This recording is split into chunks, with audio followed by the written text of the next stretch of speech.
अस्सलाम वालेकुम friends. Ecuador का ई वीज़ा। तो मेरे भाई, अब एक्वाडोर का ई वीज़ा लेने के लिए आपको इनविटेशन लेटर की ज़रूरत नहीं है। विदाउट इनविटेशन आप अप्लाई करेंगे, $50 इसकी फ़ीस पे करेंगे। आज की वीडियो कंप्लीट देख लीजिए तो पूरा प्रोसेस आपको समझ आ जाएगा, क्योंकि मैंने ये वीज़ा खुद अप्लाई किया है और वीडियो में आपको एक एक स्टेप भी बताऊंगा कि कैसे आपने ये वीज़ा अप्लाई करना है। पूरा प्रोसेस आपको समझ आ जाए, खुद आप अप्लाई करें। और जो लोग खुद अप्लाई नहीं कर सकते, वीडियो के एंड पे उनके लिए एक बहुत अच्छी ऑफ़र भी करूँगा। सिर्फ एक दिन में आपका इक्वाडोर का वीज़ा अप्लाई हो जाएगा। कोई प्रॉब्लम, कोई इशू की बात नहीं है, क्योंकि अब इसमें इनविटेशन लेटर की कोई रिक्वायरमेंट नहीं है। तो फ्रेंड्स, इक्वाडोर एक साउथ अमेरिकन कंट्री है और इसके बॉर्डर्स लगते हैं पेरू, कोलंबिया और करीब तरीन ब्राज़ील भी है। ऑनलाइन वीज़ा है, घर बैठे ईमेल पे ये वीज़ा आपको मिलेगा। अब उसका प्रोसेस क्या है फ्रेंड, इसके ऊपर एक डिटेल वीडियो तो मैं ऑलरेडी पहले भी बना चुका हूँ, जिसमें बहुत सी इन्फॉर्मेशन दी है कि इक्वाडोर में जॉब्स कैसी हैं, सैलरीज़ कितनी मिलती हैं, काम कैसे होगा। काफ़ी कुछ इस वीडियो में बताया है। अगर आपने ये नहीं देखी तो प्लीज़ ज़रूर देखिए, अच्छी इन्फॉर्मेटिव वीडियो है। लेकिन जो मैक्सिमम क्वेश्चंस उसके बाद आए वीडियो के कमेंट्स में भी, और मुझे जो ईमेल्स आई, हज़ारों ईमेल्स थी, जिनमें सबसे ज़्यादा यही सवाल पूछा गया कि वीज़ा अप्लाई कैसे करें और इनविटेशन लेटर कहाँ से लें। तो फ्रेंड्स, एक रीसेंट अपडेट की गई है इक्वाडोर इमिग्रेशन की तरफ से, और इनविटेशन लेटर की रिक्वायरमेंट अब नहीं है। रिक्वायरमेंट मैं इसलिए बोल रहा हूँ कि ये मैंडेटरी डॉक्यूमेंट अब नहीं रहा। मैंने कंप्लीट ये वीज़ा अप्लाई करके देखा है, कहीं पे इनविटेशन लेटर का आपसे पूछा नहीं जाता। अगर आपके पास इनविटेशन है तो वो एक एडिशनल डॉक्यूमेंट है। अगर आप जमा कराना चाहते हैं तो आपकी मर्ज़ी है, लेकिन उसकी ज़रूरत कहीं नहीं है ये वीज़ा अप्लाई करने के लिए। तो उसके अलावा क्या-क्या डॉक्यूमेंट्स होंगे, सिंपल से 4-5 डॉक्यूमेंट्स हैं, लेकिन मैं आपको ये वीज़ा अप्लाई करके दिखाता हूँ। जब डॉक्यूमेंट्स की बारी आएगी तो आप लोग देख लीजिएगा कि कौन-कौन से डॉक्यूमेंट्स मैंने अपलोड किए ये ई वीज़ा अप्लाई करने के लिए। पूरा प्रोसेस कोई 15 से 20 मिनट का है, इससे ज़्यादा टाइम आपका नहीं लगने वाला। और फ्रेंड्स, एक और चीज़ कि इक्वाडोर का ई वीज़ा पोर्टल जो है, इक्वाडोर इमिग्रेशन की वेबसाइट, ये पूरी स्पेनिश लैंग्वेज में है। मुझे स्पेनिश भी आती है, इंग्लिश भी आती है, इसलिए मैंने तो आसानी से ये कर लिया। लेकिन अगर आप लोगों को इसमें प्रॉब्लम आता है, इशू आता है, तो फिर मैं आपकी हेल्प के लिए बैठा हूँ। वही ऑफ़र जो मैं वीडियो के एंड पे आपके साथ शेयर करूँगा, सभी लोगों के लिए ओपन है और आप लोगों का एक दिन में ये वीज़ा अप्लाई हो सकता है। लेकिन पहले ये देख लीजिए कि वीज़ा अप्लाई खुद कैसे करना है आप लोगों ने। और इस पोर्टल का लिंक आपको गूगल पे ऐसे सर्च करने से अक्सर सामने नहीं आएगा, तो इसके लिए लिंक आपको डिस्क्रिप्शन में मिल जाएगा। आप इस लिंक पे क्लिक कीजिए तो ये पेज आपके सामने आ रहा है इक्वाडोर ई वीज़ा के बारे में। इसमें इसके process, requirements, each and everything वो डिटेल भी मेंशन है। और यहाँ पे आपने क्लिक करना है एक्वाडोर ई वीज़ा पोर्टल। तो फ्रेंड्स, ये आपकी स्क्रीन पे अब एक्वाडोर इमिग्रेशन की ऑफिशियल वेबसाइट आ गई है। तो सबसे पहले आपने यहाँ पे अपना एक अकाउंट क्रिएट करना है, साइन अप कर लीजिए, अपना ईमेल देंगे तो आपको एक ऐसी ईमेल आ जाएगी। ईमेल में जो कोड आया है वो एंटर करेंगे, पासवर्ड सेट करेंगे तो आपका अकाउंट क्रिएट हो जाएगा। आपके सामने कुछ इस तरह का पेज आ जाएगा। ये इक्वाडोर इमिग्रेशन की ऑनलाइन सर्विसेज का पोर्टल है। इसमें सिर्फ ई वीज़ा का काम नहीं होता, इसमें ऑनलाइन बहुत सी वो सर्विसेज प्रोवाइड करते हैं। वो सभी काम इसी पोर्टल पे होते हैं, चाहे किसी ने वीज़ा रिन्यू करना है, किसी ने रेजिडेंस लेना है, पीआर लेना है, कुछ भी है, वो इमिग्रेशन से रिलेटेड यही पोर्टल है। अब यहाँ पे सबसे पहले तो आपने अपनी डिटेल्स डालनी है। अभी ई वीज़ा का प्रोसेस स्टार्ट नहीं हुआ, लेकिन सबके लिए यही तरीका है। तो सबसे पहले यहाँ पे आप अपना फुल नेम एंटर करेंगे, उसके बाद सरनेम, लास्ट नेम, फिर डेट ऑफ बर्थ मेंशन करनी है। ईमेल आपका ऑलरेडी आ रहा होता है यहाँ पे। कोई अगर दूसरा ईमेल देना चाहते हैं तो वो यहाँ पे दे सकते हैं, लेकिन ये ऑप्शनल है। अपनी नेशनलिटी सेलेक्ट कीजिए। डॉक्यूमेंट टाइप ऑर्डिनरी पासपोर्ट आपने सेलेक्ट करना है। पासपोर्ट नंबर यहाँ पे एंटर करेंगे।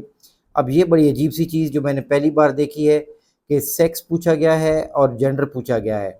तो सेक्स में मैन या वुमेन लिखेंगे और जेंडर में मेल या फीमेल जो भी आप हैं वो एंटर कीजिए।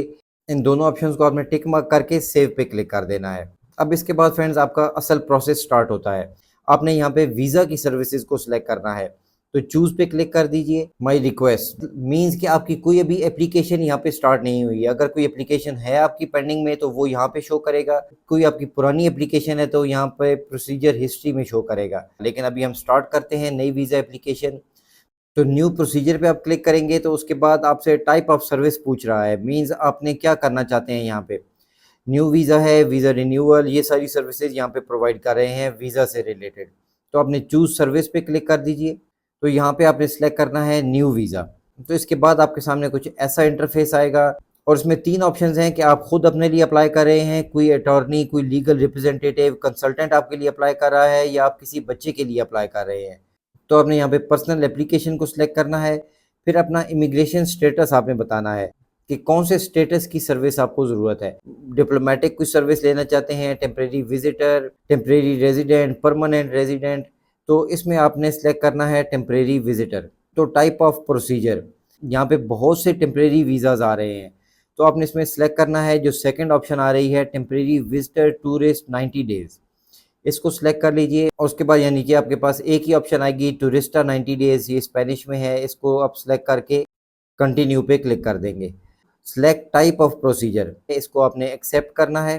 तो अब आपका ये ई वीज़ा का क्वेश्चनेयर स्टार्ट हो गया है, मीन्स आपका ई वीज़ा का एप्लीकेशन फॉर्म स्टार्ट हो गया है। तो यहाँ पे रिलेशन विद द एप्लीकेंट, यहाँ पे फुल नेम एंटर करेंगे, फिर first name, last name, date of birth, age, nationality, ये सब चीज़ें पहले से ही यहाँ पे आ रही हैं क्योंकि आप ऑलरेडी एंटर कर चुके हैं। फिर कंट्री ऑफ बर्थ आप यहाँ पे सिलेक्ट करेंगे, सिटी ऑफ बर्थ और मैरिटल स्टेटस, फिर अपना सेक्स सिलेक्ट करेंगे, जेंडर सिलेक्ट करेंगे और ईमेल एड्रेस।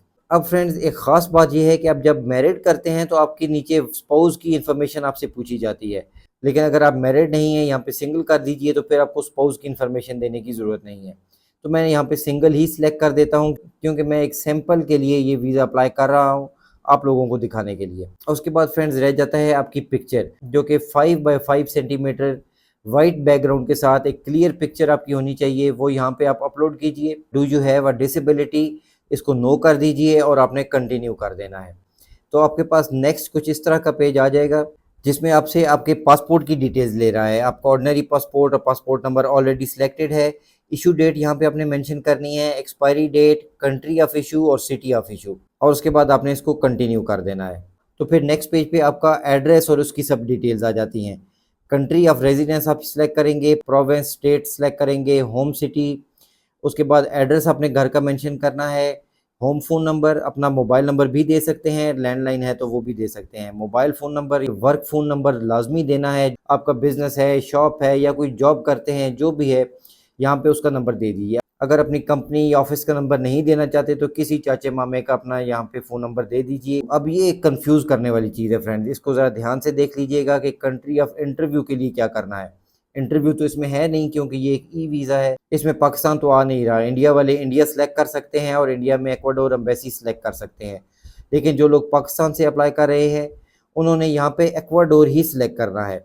और सेकंड ऑप्शन में आप लोग सिलेक्ट करेंगे जो सबसे पहली ऑप्शन आपको मिल रही है। उसके बाद ये वीज़ा आप अप्लाई कहाँ से कर रहे हैं, किस कंट्री से। आप इंडिया में हैं, अपना कंट्री सेलेक्ट करेंगे, पाकिस्तान में हैं तो आप पाकिस्तान सेलेक्ट कर लीजिए, यूएई में बैठे हैं तो यूएई सेलेक्ट करेंगे, सऊदीया वाले सऊदीया सेलेक्ट करेंगे। आगे आपने अपना सिटी सेलेक्ट करना है और इसको आपने कंटिन्यू कर देना है। अब फ्रेंड्स आपकी एप्लीकेशन तकरीबन अप्लाई हो चुकी है। ये जो भी बीच में मैसेज आ रहा है इस मैसेज को आप एक्सेप्ट कर लीजिए। तो अब आ गई है बारी फ्रेंड्स आपके डॉक्यूमेंट्स की। यहाँ पे आपको पता चलेगा कि कौन कौन से डॉक्यूमेंट्स आपको रिक्वायर्ड हैं। सिंपल से 3-4 डॉक्यूमेंट्स ही आपको चाहिए, कोई इनविटेशन लेटर, कोई लंबे चौड़े डॉक्यूमेंट्स की आपको यहाँ पे ज़रूरत नहीं है। तो सबसे पहले तो यहाँ पे आपने देना है फ्रेंड्स अपना पासपोर्ट। इस चीज़ का ख्याल रखना है कि जो भी डॉक्यूमेंट्स आप अपलोड करेंगे वो पीडीएफ फॉर्मेट में हो और पीडीएफ फाइल साइज़ 2 MB से कम होना चाहिए। फ्रेंड्स यहाँ पे आप अपना पासपोर्ट का first and second page upload करेंगे। इसके बाद आपका करेक्टर सर्टिफिकेट। अब करेक्टर सर्टिफिकेट आपका अटेस्टेड होना चाहिए, किसी भी नोटरी पब्लिक से आप अटेस्ट करवा लीजिए, लेकिन अटेस्टेड होना चाहिए। और जितने भी डॉक्यूमेंट्स आपके इंग्लिश में हैं, बेहतर तो है कि आप उनकी एक स्पेनिश ट्रांसलेशन करवा लीजिए। स्पेनिश ट्रांसलेशन के बाद उसको अटेस्ट करवाइए, नोटरी पब्लिक करवा के वो भी साथ में अपलोड कीजिए, ये आप लोगों के लिए अच्छा होगा। और फिर है proof of legal means of living, मतलब आपकी बैंक स्टेटमेंट, आपके प्रूफ ऑफ फंड्स और प्रूफ ऑफ इनकम। अगर जॉब वाले हैं तो आपकी कंपनी का एनओसी लेटर, आपकी सैलरी स्लिप्स और आपकी बैंक स्टेटमेंट। अगर बिजनेस करते हैं तो आपकी बिजनेस रजिस्ट्रेशन और आपकी बैंक स्टेटमेंट। तो फिर इसके आगे आप देखते जाइए कि ये सभी मैंडेटरी डॉक्यूमेंट्स हैं, इनके बगैर आपका वीज़ा अप्लाई नहीं होगा।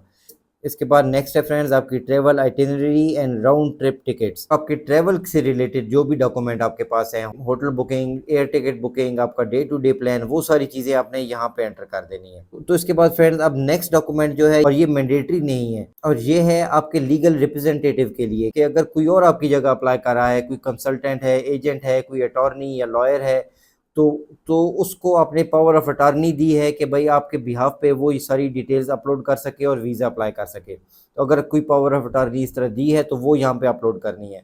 तो इस झंझट में तो पढ़ने की खैर ज़रूरत नहीं है। नेक्स्ट आपने बर्थ और मैरिज सर्टिफिकेट, लेकिन वो भी मैंडेटरी नहीं है, उसके बगैर भी आपका वीज़ा अप्लाई हो जाएगा। और उसके बाद फ्रेंड्स ये फिर आपका वही लीगल रिप्रेजेंटेटिव का डॉक्यूमेंट है जो कि एक ऑप्शनल है, इसको भी आप छोड़ दीजिए। फिर अदर में आ जाइए। अब कोई भी डॉक्यूमेंट जो आपको ज़रूरी लगता है वो यहाँ पे आप अपलोड कर सकते हैं, लेकिन मेरा मशवरा है कि आप एक यहाँ पे डॉक्यूमेंट ज़रूर अपलोड कीजिए और वो है आपका कवर लेटर, जिसके बगैर मुझे लगता है कि कोई सेंस नहीं बनता आपका वीज़ा अप्लाई करने का, क्योंकि कवर लेटर ही आपकी वीज़ा की जान होती है। और इस कवर लेटर में आपने अपनी पूरी डिटेल्स, ईच एंड एवरीथिंग, अपने ट्रिप से रिलेटेड, अपनी जॉब या बिजनेस से रिलेटेड, जो भी आपका वहाँ पे डेली प्लान होगा, आपकी जो ट्रैवल हिस्ट्री है, सब कुछ आपने कवर लेटर में डालना है। 1 से 2 पेजेस का मैक्सिमम बनाना है, ज़्यादा लंबा नहीं करना। तो अदर्स में आप कवर लेटर अपलोड करेंगे एंड दैट्स इट। ना कोई इनविटेशन लेटर आपसे मांगा गया, ना कोई देने की ज़रूरत है। ये सिंपल से डॉक्यूमेंट्स हैं जिनके साथ आपने अपना ये वीज़ा अप्लाई करना है। अगर कोई एक्स्ट्रा बात आप इनको बताना चाहते हैं, कोई ऐसा मैसेज जो आप डॉक्यूमेंट्स के अलावा इनको लिखना चाहते हैं, वो यहाँ पे एंटर कर सकते हैं, लेकिन ये ऑप्शनल है, इसको आप खाली भी छोड़ सकते हैं। तो अब मैं भी यहाँ पे जल्दी से डॉक्यूमेंट्स अपलोड कर देता हूँ ताकि आपको नेक्स्ट प्रोसेस बता सकूँ कि इसके बाद आपके लिए क्या आएगा। नेक्स्ट अब आपके लिए सामने आ जाती है make a payment. Payment method आपने यहाँ पे सिलेक्ट करना है क्रेडिट, डेबिट कार्ड, वीज़ा और मास्टर कार्ड ये एक्सेप्ट करते हैं। और ये फीस कितनी है फ्रेंड्स? तो ये है फ्रेंड्स $50। $50 आपने यहाँ पे ऑनलाइन ही पे करने हैं। वीज़ा की एप्लीकेशन आपकी ऑलरेडी पूरी हो चुकी है, यहाँ पे आप $50 पे करेंगे तो आपका वीज़ा अप्लाई हो जाएगा। अब इस पूरे प्रोसेस में आपको 1-2 ईमेल्स भी आ चुकी होंगी। पहले तो कोड की एक ईमेल आई थी, तो उसके बाद जब आपने वीज़ा एप्लीकेशन स्टार्ट की तो तब आपको एक ईमेल आएगी जिसमें आपको वीज़ा एप्लीकेशन नंबर आ जाएगा। तो वीज़ा एप्लीकेशन कंप्लीट होके जब आप पेमेंट करेंगे तो आपको एक कंफर्मेशन की ईमेल आ जाएगी कि आपका वीज़ा अप्लाई हो गया है। तो फ्रेंड्स ये ऑनलाइन एक्वाडोर का वीज़ा तो आपका अप्लाई हो गया। इसमें आपने देख लिया कि इन्विटेशन लेटर की कहीं पे कोई ज़रूरत नहीं है। ना उन्होंने इन्वाइटर का नाम पूछा है, ना उसकी डिटेल्स पूछी हैं, ना इन्विटेशन लेटर पूछा गया है।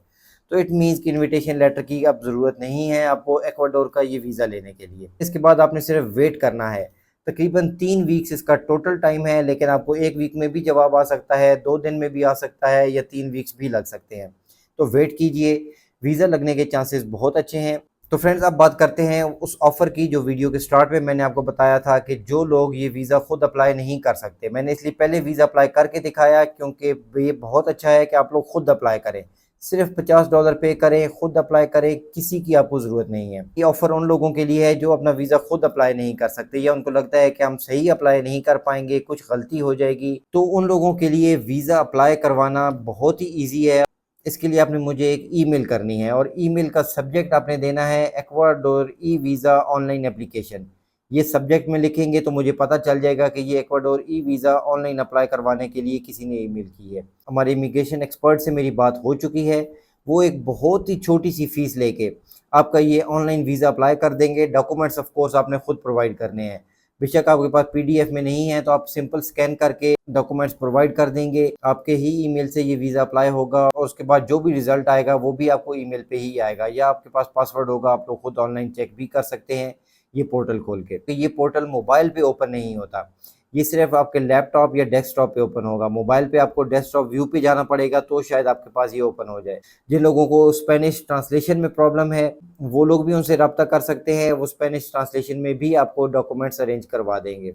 लेकिन फ्रेंड्स बेहतर तो यही है कि आप लोग खुद ट्राई कीजिए, खुद अप्लाई कीजिए ताकि आपका कोई एक्स्ट्रा खर्चा ना हो। लेकिन जो लोग नहीं कर सकते वो हमें रब्ता कर लें, कॉन्टैक्ट कर लें, विद इन 24 आवर्स उनका ये वीज़ा अप्लाई हो जाएगा। अभी वीज़ाज़ लग रहे हैं, बहुत अच्छा वीज़ा रेशो है और इस पोर्टल के लिए मैंने आपको तरीका बताया, लिंक आपको डिस्क्रिप्शन में मिल जाएगा। अगर ये इन्फॉर्मेशन और वीडियो अच्छी लगी तो प्लीज़ इसको लाइक और शेयर ज़रूर कीजिएगा। अपना और अपने इस चैनल का ख्याल रखिएगा। Thanks for watching. अल्लाह हाफिज़।